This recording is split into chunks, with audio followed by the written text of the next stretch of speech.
Hey, what's up? I'm Craig, and today we're in the Grow Paradise garden to talk about microclimates. Now, what is a microclimate? It's something that us gardeners can use to help us grow weird and wonderful plants in a part of the world where they shouldn't really thrive. In the Grow Paradise garden, we've created warmer microclimates, cooler microclimates, and drier microclimates to help us grow plants that are adapted to a specific niche. Now, in the video, we're going to also visit a garden that's been creating its own subtropical microclimate for the past 250 years, and we're going to explore some of the strange plants that they're able to grow there.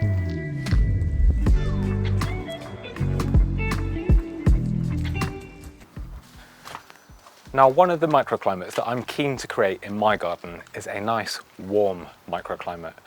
And microclimate means an area that's small or restricted that has a climatic condition that differs to the area surrounding it.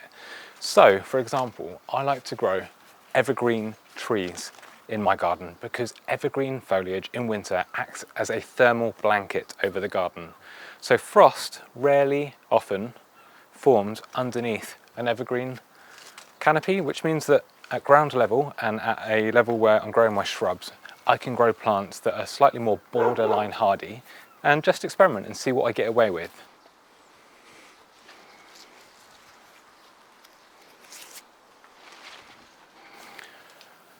Now, as well as an evergreen canopy that helps to keep the Grow Paradise garden warmer in winter and enables me to push the boundaries of what I can grow, I like to grow a canopy that is full and in leaf in summer and then loses its leaves in winter over certain parts of the garden. So this roostery in the middle of the garden creates a nice, humid, partially shaded, cooler microclimate underneath it. And that's because the plants that I like to grow in the Grow Paradise garden are big leafy plants that actually thrive in partially shaded conditions with high humidity. So by restricting the amount of sunlight that comes down into the garden in summer, it's preventing it from becoming dry and scorched in direct sunlight. And in winter, it opens up and allows that lower winter sun into the garden to thaw out any frost that we might get through winter to help keep that ground level nice and warm in combination with that thermal blanket that the evergreen trees are then providing in other spots in the garden. Now, of course, not all of us have space to grow trees in our garden, and if I'm honest, I've crammed in probably one too many in our own garden here. We're a small mid-terrace garden, and I like to really squeeze in as much as possible. But if you don't have the space for a canopy over your garden, there is an alternative, and that is using horticultural fleece. Now, this layer of fleece is just going to act like a thermal blanket around your plants, and inside of that layer is its own microclimate because the conditions in there are much warmer than the area surrounding it. So for certain plants in my garden where it's open above them and they're likely to be hit by frost, I've taken that extra precaution with a layer of fleece. Like I say, it's creating its own microclimate. Now, this is my Brasseopsis mitis, which is supposed to be hardy, but they are very, very hard to find. And they're beautiful plants, so I don't want to risk losing mine.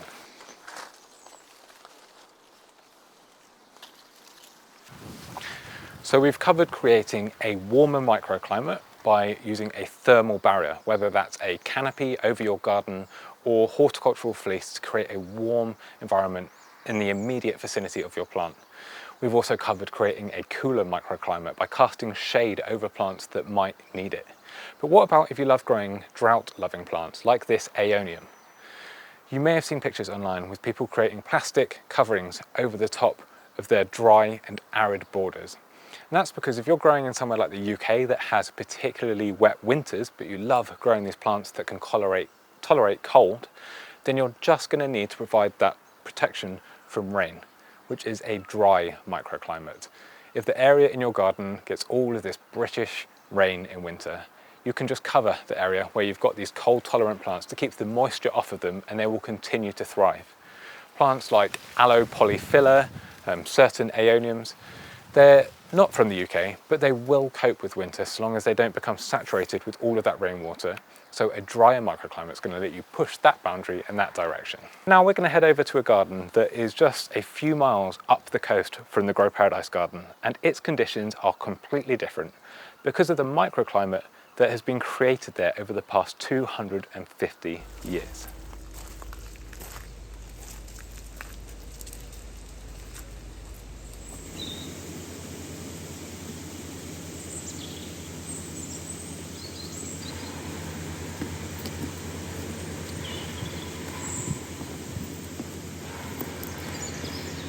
So I've come to Abbotsbury for a look around, and it just really emphasises the difference that a warmer microclimate makes. You've seen my garden. It's been hit by the cold, it's been hit by coastal storms, and it's looking a bit worse for wear, but as I'd expect my garden to look in winter.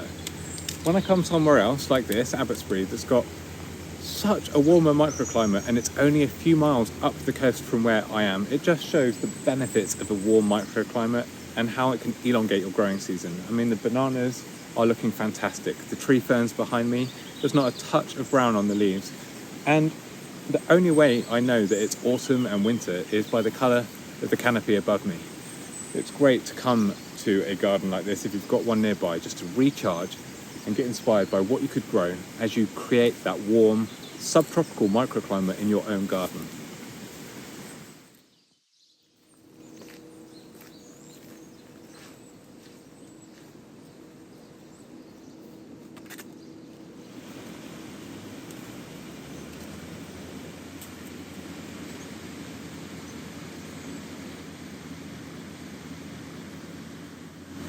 This is Musa Basju, one of the hardest bananas that we can grow in the UK. I've got it growing in the Grow Paradise tropical style garden. And here it's growing at Abbotsbury Subtropical Gardens next to the river in December. It's December and this banana is 3 meters tall, in leaf, and actually producing banana fruit. That's mad. I'm in the UK in December and I'm underneath a canopy of bananas, and each of these leaves is easily as tall as me, and I'm 6 foot. This just shows what you can get away with in the UK if you've got the right spot, or you can create the right microclimate. Now we are underneath a canopy of oak trees and evergreen oaks, and it's helping to keep that heat down, and it's creating the perfect spot. I love it.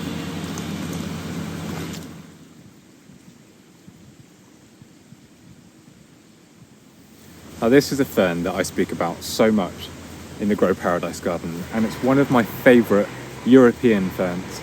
Its common name is the European giant chain fern, and clearly it's earned that giant name. It's called the chain fern because as it touches the ground, these tiny bulbils form with a young fern, and it will form a chain and almost walk through a forest floor. Now for me, this has proven hardy down to about -5 degrees Celsius. The leaves will get frosted off, they will go a bit brown. But as you can see here, in a mild spot, they remain green and this gigantic all through the year. It's a really jungly fern to underplant trees and larger shrubs, and I absolutely love it.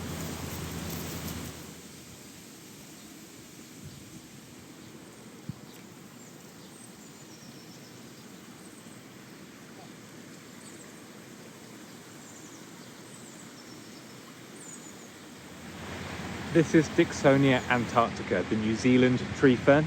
And you can see here, there's no extra protection needed. I've seen pictures online in colder parts of the world where people have cut off all of the fronds, wrapped their ferns up. But if you don't really drop below zero, maybe -2 degrees Celsius, then all you need to do is cover the central crown to protect the knuckles. And here you can see the foliage from the trees above have landed in there as a natural kind of protection, a natural fleecy type layer to protect from any penetrating cold, so those fronds can unfurl in spring.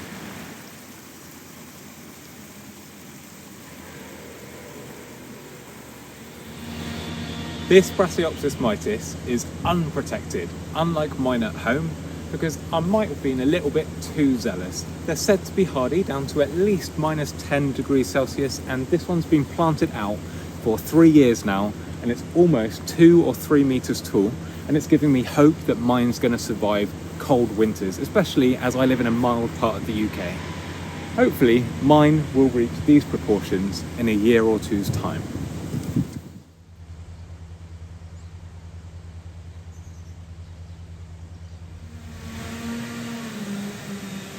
I can't believe it. Look at that, Muscia wollastonii, unprotected, only a few miles up the coast from where I am, and I've had to wrap mine in fleece. And I'm proud of these ones. I feel a bit fatherly pride because that's the dog whining. She's wrapped around my leg, so if I disappear out of shot, like in a horror movie being dragged away, she's seen a pheasant or a squirrel or something. I was saying I feel a bit of fatherly pride because I planted these in this bed when I was working here about 3 years ago, I think. And they've grown really, really well because they're benefiting from that microclimate underneath this canopy. So I'm looking forward to see these hopefully flower next year, because they flower in their 2nd or 3rd year, depending what size they've got to. I love these plants, anything that grows massive.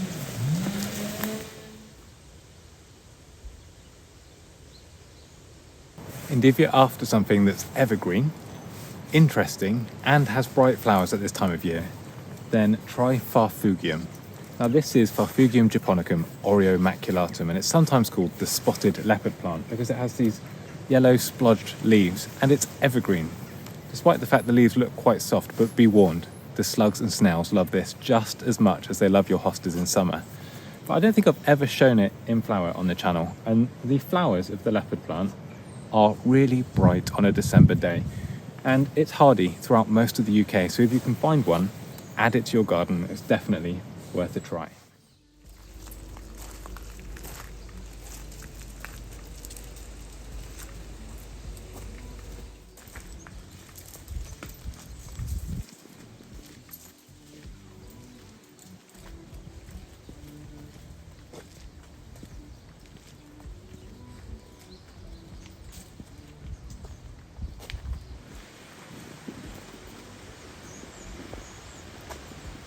Hopefully you enjoyed this video discussing how we can create microclimates in our own tropical style gardens, or any gardens in the UK where we want to try and create the perfect environment for specific plants that we want to grow. I've always been fascinated with the microclimate, that subtropical microclimate in Abbotsbury subtropical gardens. It's mad that they're still growing banana plants there that are pushing out new leaves in December in the UK. And it just shows that with time and planning, we can all create a warmer climate in our garden, a microclimate that enables us to grow weird and wonderful tropical style plants. Now, if you found this video useful, please hit subscribe. It's the easiest way to support the channel, and feel free to sign up to our community forum where we're all helping each other grow this style of plants. Thank you so much for watching, and I will see you all in the next one. Its own subtropical microclimate. I just got pooed on camera.